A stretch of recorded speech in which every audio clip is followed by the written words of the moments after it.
Mumbai police द्वारा माहिम के मखदूम साहब बाबा की दरगाह पर दी जाती है सलामी।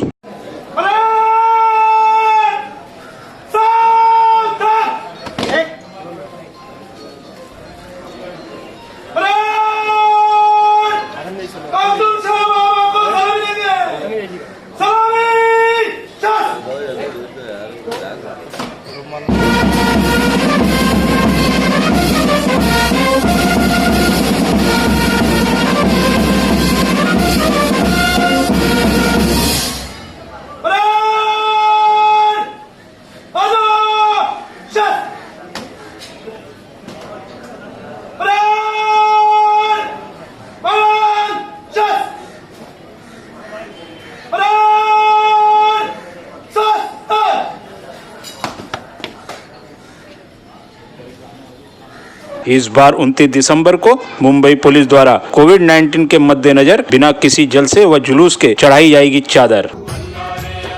सारे जग में तेरी धूम हो, वलियों में वली मखदूम।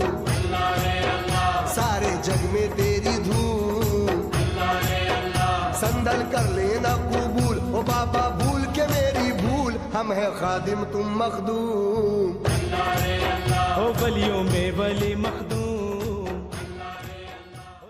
कोविड-19 की वजह से जुलूस की परमिशन नहीं होगी।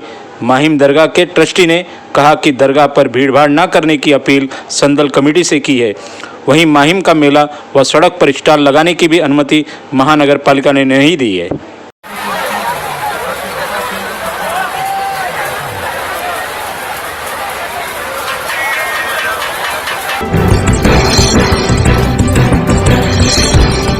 ड्रग्स का मुंबई में बड़ा कारोबार है। इस कारोबार में ज्यादातर सप्लायर विदेशी हैं। सप्लायर का कारोबार तभी फेल हो जाता है जब तमाम पेडलर्स उससे ड्रग्स खरीदे। इन पेडलर्स में ज्यादातर को अंग्रेजी नहीं आती, इसलिए खुद विदेशी सप्लायर ने हिंदी सीखनी शुरू कर दी। यह जानकारी मुंबई पुलिस को तब मिली जब डीसीपी अकबर पठान और इंस्पेक्टर सुनील माने की टीम ने फ्लूगेंस उर्फ मुस्तफा अका और जर्मन जेरी नामक 2 विदेशियों को गिरफ्तार किया। उनके पास से करीब 1.5 करोड़ रुपए कीमत की एमडी जब्त की गई। डीसीपी पठान के अनुसार यह दोनों आइवरी कोस्टा के नागरिक हैं। यह दोनों मुंबई में रह रहे सनी साहू और दीनानाथ चौहान के जरिए ड्रग्स का धंधा कर रहे थे। क्राइम ब्रांच सूत्रों का कहना है कि ड्रग के धंधे से जुड़े कई विदेशी भारत आकर भारतीय लड़कियों से शादी करते हैं ताकि उन्हें उस लड़की के नाम से किराए का घर मिल सके, मोबाइल के सिम मिल सके और उनका बैंक अकाउंट भी खुल सके। इस भारतीय लड़की और उसके परिवार के लोगों के जरिए वह काम करते। फ्लूगेंस उर्फ मुस्तफा अका और जर्मनी जेरी को गिरफ्तार करते वक्त क्राइम ब्रांच अधिकारी मानकर चल रहे थे कि वह सिर्फ अंग्रेजी ही जानते होंगे, हिंदी नहीं। दोनों विदेशियों की जांच टीम के सामने ऐसा ड्रामा भी किया कि उन्हें हिंदी नहीं आती। लेकिन जब सनी साहू और दीनानाथ चौहान नामक भारतीयों से क्राइम ब्रांच अधिकारियों ने पूछा कि तुम दोनों कितने पढ़े हो, तो दोनों ने जब स्कूली डिग्री होने की बात की, तब जांच की टीम पूछा गया कि तुम फ्लूगेंस और जर्मन जेरी से किस भाषा में बात करते हो, तब दोनों ने जवाब दिया हिंदी में। इसके बाद दोनों विदेशियों की पोल खुली। सभी आरोपियों से पूछताछ में पता चला कि वे लोग पहले कोकीन के धंधे में थे।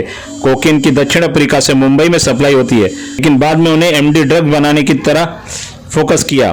पहले एमडी मीरा रोड में बनती थी, लेकिन जब मीरा रोड में लोकल लोगों ने विदेशी ड्रग माफिया को खदेड़ा, तब इन आरोपियों ने पहले वसई और बाद में खुद को कभी नाला सुपारा तो कभी विरार शिफ्ट किया। फ्लूगेंस और जर्मन जेरी दोनों विदेशी सनी साहू और दीनानाथ चौहान नामक भारतीयों को प्रति ग्राम 600 रुपए में एमडी बेचते थे। फिर यह दोनों पेडलर्स ग्राहकों को ड्रग्स को 2000 से 5000 रुपए प्रति ग्राम में बेचते थे।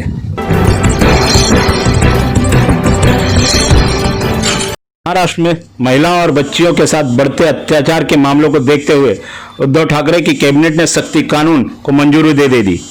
इस कानून के तहत 21 दिनों के अंदर ही महिलाएं और बच्चों के साथ अत्याचार करने वाले पर कार्रवाई होगी।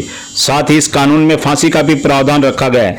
महिला और बच्चों पर होने वाले अत्याचार को गंभीरता से लेते हुए महाराष्ट्र सरकार ने आंध्र प्रदेश की दिशा कानून की तर्ज पर सख्ती कानून का ड्राफ्ट तैयार किया। सख्ती बिल का पूरा नाम स्पेशल कोड एंड बताया जा रहा है कि आगामी 14 और 15 दिसंबर को होने वाले विधानसभा सत्र में इस बिल पर चर्चा कर इसे कानून का स्वरूप दिया जाएगा। फिर इसे केंद्र सरकार के पास भेजा जाएगा और वहां से मंजूरी मिलते ही यह बिल कानून के सख्त अख्तियार कर लेगा। इस बिल को लेकर गृह मंत्री अनिल देशमुख ने कहा कि आरोपी को शक्ति अधिनियम के तहत 2 साल की सजा होगी। शक्ति अधिनियम के बारे में अधिक जानकारी देते हुए अनिल देशमुख ने कहा, इस अधिनियम के तहत अभियुक्त को 2 साल की सजा होगी। जो भी महिला की फोटो सोशल मीडिया पर गलत तरीके से पोस्ट करेगा उसके खिलाफ कार्रवाई की जाएगी। साथ ही अगर कोई महिला किसी के खिलाफ झूठी शिकायत दर्ज करती है तो उसे भी 2 साल की सजा होगी। कैबिनेट बैठक में शक्ति अधिनियम के प्रस्ताव को मंजूरी दी गई। शक्ति अधिनियम के तहत महिलाओं और बच्चों पर अत्याचार को रोकने के लिए निर्णय लिया गया था। शक्ति बिल में दोषियों के लिए बेहद मौत की सजा का भी प्रावधान है। बेहद गंभीर अपराध के लिए जांच के लिए 15 दिन की समय सीमा रखी गई, लेकिन आपात स्थितियों में इस पर प्रतिदिन सुनवाई होगी। सुनवाई 30 दिनों में पूरी हो जाएगी। साथ ही कोर्ट में सजा सुनाई जाने के 45 दिन के भीतर ही फाइल पूरी कर ली जाएगी। पहले इसके लिए 6 महीने की समय सीमा तय की गई थी। इस एक्ट के अंतर्गत यह प्रस्ताव है कि पीड़िता को जल्द से जल्द न्याय दिलाने के लिए स्पेशल कोर्ट और विशेष पुलिस टीम की होगी। पीड़ित महिला और बच्चों की सहूलियत और सुविधा के लिए विशेष संस्था का गठन किया जाएगा। एसिड अटैक के मामले में धारा गैर जमानती होगी, जिसमें सजा का प्रावधान कम से कम 10 साल से कम का नहीं होगा। एसिड अटैक में पीड़ित को 100 लाख रुपए तक का मुआवजा पाने का अधिकार होगा, जो कि पीड़िता के प्लास्टिक सर्जरी और खर्चे के लिए होगा। इस प्रस्ताव में गैंग रेप और रेप जैसे अपराधों को भी जोड़ा गया है, जिसमें 16 साल से कम उम्र की महिलाओं के साथ रेप के मामले में 12 साल की सजा का प्रावधान है। अगर कोई व्यक्ति सोशल मीडिया या अन्य किसी संचार के माध्यम से किसी महिला के साथ दुर्व्यवहार या शोषण करता है तो इस अपराध के लिए 2 साल तक की सजा और 1 लाख रुपए का जुर्माना प्रावधान तय किया गया है। सोशल मीडिया के साथ साथ टेलीफोन या अन्य डिजिटल माध्यम के द्वारा किसी महिला को प्रताड़ना, आपत्तिजनक टिप्पणी और धमकी देने के मामलों में केस दर्ज किया जाएगा और जिससे 2 साल की सजा का प्रावधान किया गया है। बीएमसी ने ओसिवारा के मोगरा में एक पंपिंग स्टेशन का काम करना शुरू कर दिया है। मुंबई के 7वें और सबसे बड़े पंपिंग स्टेशन के निर्माण के लिए केंद्र सरकार को माहौल में नमक पैन भूमि सौंपना बाकी है। नागरिक निकाय ने मूल रूप से माहौल और मोगरा पंपिंग स्टेशनों के निर्माण की योजना बनाई थी, जो बीएमसी के बिग स्टैंड परियोजना की परिधि में योजनाबद्ध 7 स्टेशनों में अंतिम रूप 2 है। परियोजना की योजना 2005 में मुंबई के वृद्ध नालों को आधुनिक बनाने के लक्ष्य के साथ तैयार की गई थी। माहौल ने पंपिंग स्टेशन से king circle, Gandhi market, Wadala और चेंबूर में जल भराव से बचने की उम्मीद है, क्योंकि इसमें 150 क्यूबिक मीटर पानी प्रति सेकंड पंप करने की क्षमता है। जबकि मोगरा निर्माणाधीन पंपिंग स्टेशन का लक्ष्य अंधेरी, ओसिवारा और जुहू जैसे क्षेत्रों में जल जमाव को रोकना होगा। अधिकारियों ने कहा कि मोगरा में पंपिंग स्टेशन की लागत लगभग 225 करोड़ रुपए होगी, जबकि माहौल इकाई की लागत 286 करोड़ रुपए होगी। राज्य और केंद्र के बीच कांजूर मार्ग में नमक पैन भूमि को लेकर असहमति के बाद यह दोनों के बीच अगला विवादास्पद मुद्दा साबित हो सकता है। मोगरा में पंपिंग स्टेशन के लिए निविदा प्रकाशित करेंगी। मोगरा में नाला जिस पर पंपिंग स्टेशन की योजना बनाई गई वह राज्य सरकार का है और इसलिए भूमि अधिग्रहण की आवश्यकता नहीं है, इसलिए काम शुरू हो सकता है।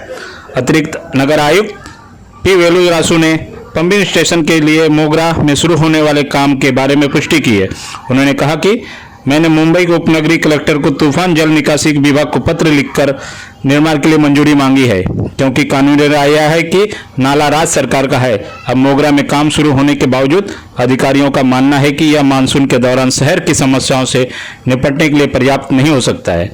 अधिकारियों ने इसकी क्षमता को देखते हुए कहा कि शहर के बड़े हिस्से, विशेषकर सायन, कुर्ला और माटुंगा जैसे क्षेत्रों में जल भराव से बचने के लिए माहौल पंपिंग स्टेशन महत्वपूर्ण होगा।